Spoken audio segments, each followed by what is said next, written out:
No role plays, just real. Chris and Lorenzo share 4 decades of combined experience to help you become a more effective leader. We've never really, as a workforce, spent a lot of time on making sure we're developing good leaders. We'll be able to share stories, experience, mistakes, failures, successes. This is Hacking Your Leadership. Welcome to Hacking Your Leadership. I'm Chris. And I'm Lorenzo. And Lorenzo, today I want to address a question that one of our listeners sent in to us that I think is really relevant given the topics we've been going through over the last few episodes around what it takes to be a great leader. And we received a question from one of our listeners. His name is Jarvis, and he's a retail leader. And the question he asks is, he says basically that his area is struggling to find great talent. And so what they've resorted to do in some cases is, unfortunately, they're promoting some people to get the position filled or putting in people that are just the best of what's available versus people who are actually qualified to do the job. And he's wondering how to kind of combat against that. And I know that we address issues on hiring and recruiting and finding talent on this show quite a bit. And this is a listener who is kind of finding himself in a bad spot. And, you know, I kind of think that, you know, it's better to have nobody than the wrong person. But this is something to seriously unpack here. What are your thoughts? Yeah, it's a great question, and it's reality a lot of times. You know, in certain instances, depending upon the size of the retail location, that promotion may be required because you might need a key holder, somebody to be able to open and close, you know, a building, somebody to be able to lead a shift of people. So while I completely agree with you, sometimes it is better to leave something open than make the wrong decision and have somebody in a role that shouldn't be in the role. I think there are certain instances where you must put somebody in the role just for the general operations of the business. Now, that being said, and I'm sure we'll dive a little bit into, you know, examples or thoughts around how to avoid that in the future. I think in the moment, you really have to think about the job that needs to be done and the people on your team capable of doing just that job. Sometimes there's a feeling of wanting to bring in the idea of potential, or, you know, bring in other factors that you may be considering when making this type of a move. But the reality is, if you're going to have to do this, you've got to put somebody in the role that can at least do that role specifically that you need in that moment of need. To me, when you say people who can do the role, there's 2 things that I think of. One, in certain areas, there could be legal requirements of certain people to be in place to do certain things. So in some areas, a person who is a key holder or a person who is, to open and closes the building, some areas require that person to be a salaried individual. Okay, which says that you can't just grab somebody who seems responsible but who maybe didn't want the promotion and say, hey, you're going to fill in here for a month and we'll throw you a couple extra dollars to do this until we get the right person in. In areas where you can't do that, that's a whole other issue to me altogether. Sometimes you have to make decisions with what you have, or pull out all the stops in terms of finding the right person. But I think a lot of the areas where this is done incorrectly, it's not about getting a legal requirement in place or getting a person in place that fulfills a need that you really can't change. It's literally about apathy or laziness or just an inability to think outside the box for what your talent pool is. So if you have a role that needs filled, you know, obviously the last thing you would do is, if only one person applied for it, that doesn't mean they're going to get the job. And every leader knows that if a person applies for it and they're terrible, they're not going to get the job. So I don't understand why it's such a stretch to believe that a lot of leaders act similarly with regard to what's available to them. So if they're trying to fill a supervisory role, and right now that supervisor would be leading a team of, say, 10 people, a lot of leaders might look at those 10 people and say, okay, this is my talent pool for that role. It's like, well, if you wouldn't give it to the one person who applied who was terrible for the role, what makes these 10 people now a better representation of what's available for the role? Instead of looking at it from the standpoint of, let's look at everybody that's available. Let's look at the role itself and what the needs are, and then go through some check boxes and figure out, do any of my people fit the bill for this role? Do any of them want the role, first of all? And if that's the case, do any of the people who want it, can they actually even do it? Yeah, I think it's a great point, and I know specifically there's been times in my tenure as a leader, as recent as the last couple of years, where there have been certain jobs that have opened, and I had looked at my team, and we did not have somebody ready. That there was work that still needed to be done. There were people that were doing some really good things and continuing to improve, but they were not yet ready for that role. And I think you're spot on, when you mention that, because putting somebody in that role when everybody, including them, are aware they're not ready for it, sends a message in regards to, filling that role and now what the expectations of that job is. So if you're trying to protect the expectations of the role, if you're trying to protect how you define how people show up or the experience they have or the capabilities they have, you kind of have to not fill that role until you have it, because otherwise people will say, like, okay, well, now we've lowered the bar, and if you've lowered the bar, then now your expectations drop. Now you spend more time trying to repair that perception of that job or the reality of that job over time than just being able to wait to put the right person in, or allow your people the time to develop themselves and work with leaders to be able to get that role and then be able to represent it appropriately. A couple years ago, I was working with an organization who had a monthly scheduled meeting where all of the regional leaders came together, and they had to publicly kind of go through a rating list of their direct reports, of their district leaders, which are still multi-unit leaders. And they had to give them a rating based on a traditional 9-box, an A1 through C3 9-box. And the purpose of doing this wasn't to try to figure out who was good and who was bad. It was to level set the needs of the position versus just looking at who the best people were in a certain area. So if you lived in a very talent-rich area and all of your leaders were great, then you as a regional leader might have a tendency to take the lowest performing of your people and rate them a low score. But if they are in essence one of the best performers in the company, they just happen to be low compared to your little pocket, then you could be shortchanging them in terms of development opportunities. On the same token, if you have an area where there's just not a lot of talent at all, you could be taking the person who's the best in an area and giving them high ratings when really they're falling short of the role. They don't even deserve to be in the role.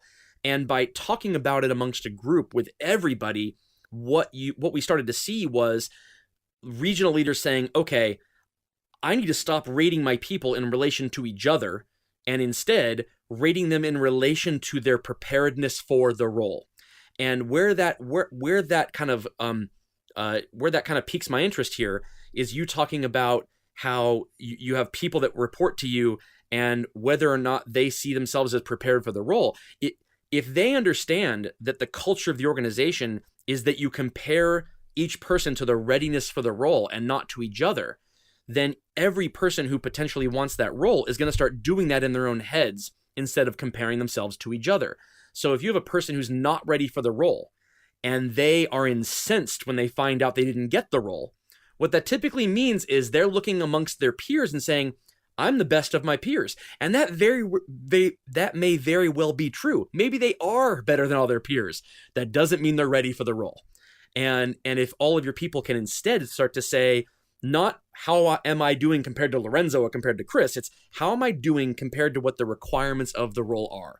And if they can say, yes, I'm ready, or no, I'm not ready, then it doesn't matter who their peers are. It just matters whether or not they're ready. Yeah, no, it's a great way to look at that, specifically because, if people are, if people are only comparing themselves to, that team, then the natural ranking ability happens where, they feel that they're the best of that team. But again, like that they can be nowhere close to what the minimum expectation of the role is.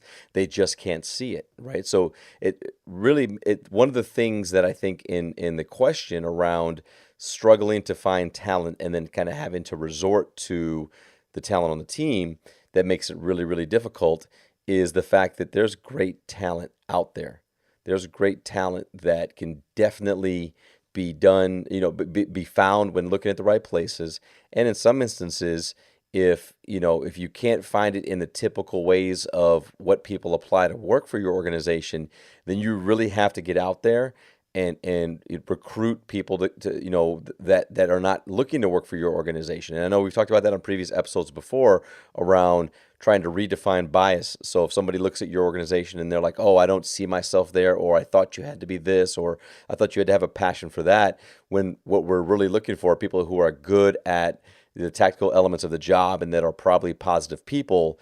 There's a reason why you're having this opportunity right now in full transparency, and that reason is because there's not been enough proactive behaviors done to go out and find that great talent. Because when you bring in somebody externally and can put them into one of these jobs, and they're great, they have a great background, and they're capable of showing the rest of your team what that role can look like, then all of a sudden you start to break that idea from your team that being the best of that team is good enough for getting a promotion. And then it's really all about fair market value, and it's really all about who's the best person to do that role internally or externally. Yeah, I feel like business leaders a lot of times do a better job of it when they're trying to meet diversity and inclusion standards versus just looking at who's prepared for the role. And I think it's kind of ironic because when you have a problem with diversity and inclusion, if you don't have enough diversity represented in your organization, then for some reason leaders tend to be able to think outside the box in terms of trying to solve that problem. It's almost like you can see it in the physical characteristics of the employee, so you can kind of take a step back and figure out whether or not you have the right mix of people on your team. But it becomes harder for leaders to do that when they're talking about whether or not the right talent exists, because it's not something you can just kind of take a step back and see whether or not you have it. You almost have to. It takes a lot of homework. You have to really look at the individual, development paths of each of your employees. You have to figure out what their desires and goals are. I mean, I've worked with people who would be fantastic for roles, and they just didn't want it. They just didn't want the role. And so it takes really knowing who's working for you to be able to decide whether or not you have the talent bench capable of doing these particular roles. But I think what Jarvis brings up, the point he brings up, I really think it can be kind of narrowed down to, or kind of rooted in kind of just laziness. If you have leaders who are not willing to put the time in to go out and fill the roles with people who have the talent to fill them, then it's just a matter of what it means is the people hiring for the roles are people typically who don't have to deal with the fallout of having the wrong person in the role. It's typically the people who are closer to the customer that then have to deal with that fallout. I love your point about kind of proactively seeking talent, and kind of you framed it within the idea of diversity and inclusion, because that's when people have intent and they're trying to go out and get something, right? Sure. I think sometimes when people hear diversity, though, they many times they think around race, religion, like those types of things. But there's also an element of diversity that's around interests and passions and things like that as well. Yeah, And absolutely. right. So if you look around and you have a team of people that have a lot of the same interests and passions, and then don't expect to find people that will want to come to your organization that maybe don't share those exact same things, right? And you think of y- that's why I think I'm so big upon, you don't find yourself in this situation if you really think about what type of people will find joy in this work, what type of people come from similar backgrounds where, if it's a process style job, it's a process style job. If it's a customer service style job, it's customer service. If it's a leadership job, then it's finding people that have been previously leaders somewhere else. So like if you really have that same intent and lens that you talked about with diversity and inclusion, but looking for people that have these interests, these passions, these backgrounds, or these experiences, then you know where to kind of go fish to find great talent, and you don't find yourself in these situations where you're settling for making decisions. And again, it's not that your people are bad or they're incapable. It's just that you're missing a great opportunity to continue to either level up your team from a talent standpoint, or provide a work environment that somebody who's doing a good job somewhere else may appreciate more. And you still have to continue to develop your people. But in this specific situation, it sounds like the people aren't there just yet, and now you're just trying to fill a gap. Yeah, the other thing too, and it's unfortunate I don't have the information from Jarvis and from his email, but I think sometimes what happens too is leaders, they actually convince themselves that these are the only options, or they have biases, and we've talked about Laszlo from Google. And how inherent biases exist in the hiring process that can kind of set you up for failure long term. I think this is one of those places where that rears its ugly head.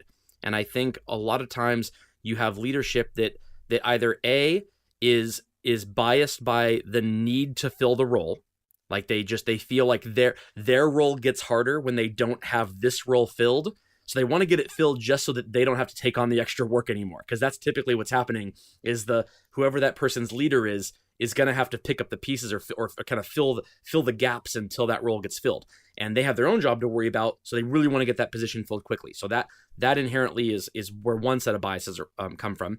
And then the other place it comes from too is from people who they want to believe their people are great. And so they want to say, maybe a trade-off from this person isn't kind of perfect for the role, but they really want it, and they're a dedicated employee, and I think it would hurt morale if we didn't give it to them. So they put them in kind of hope for the best. And I think we can train them on certain things to kind of, get them ready for the role. And maybe, if the core job responsibilities are in place, if the leadership responsibilities are in place, and it's product knowledge or process knowledge has to be taught, sure, anybody can learn product and process. But if the skills that they're lacking, if you say, wow, this person can do this job fantastically, they just have a problem getting people to like them, and we can work on that, no, that's one thing you have to fix before you put the person in role. If it's this person is loved by all, they have inherently great leadership, but they really need to learn the processes associated with that role, absolutely, that might be a good bet to make. And so I think that what happens a lot of times is, to avoid this, what a lot of leaders can do is, first of all, get people involved in the process that don't have anything riding on the decision. So if your job is made harder by the lack of this role filled, then you should be kind of balanced out by someone who is the more level-headed person in the room that can say, hey, I don't need to have this position filled right away, so I'm going to make sure I pick the right person for the job. But then where the person who is invested in having that person filled in a role is probably the person who knows more about the role. So having those two people work together from the standpoint of, let's get the right person in place without one person being able to kind of hijack the process, that is kind of where the sweet spot is in getting a person who is the right fit, but also not jumping the gun too quickly. Yeah, no, I love that breakdown and really highlighting the competencies or the skills of the people that when you want to take a risk, who you should take a risk on, and understanding that process can be trained, but people skills, you either have them or you don't. So if you're going to take a risk and you're going to make a choice or a decision to put somebody in a role, put somebody in a role that has a positive brand with a team that is capable of influencing in the right way, and that has built relationships in such a way that they can even struggle somewhat potentially with the additional responsibility, but the team will support them and have their back. Yep, I completely agree. And with that, it is time for this episode's 1 Minute Hack. The 1 Minute Hack.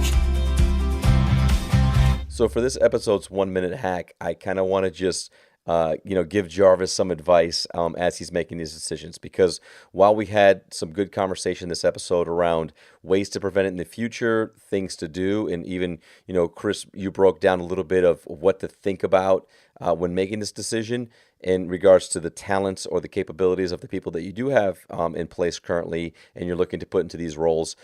My final bit of advice besides that is be upfront with them. It is completely okay to tell your team that we're currently in a situation where we don't have a solution for this role, in regards to somebody who is completely ready for the job right now, but that I'm going to take a risk on one of our people.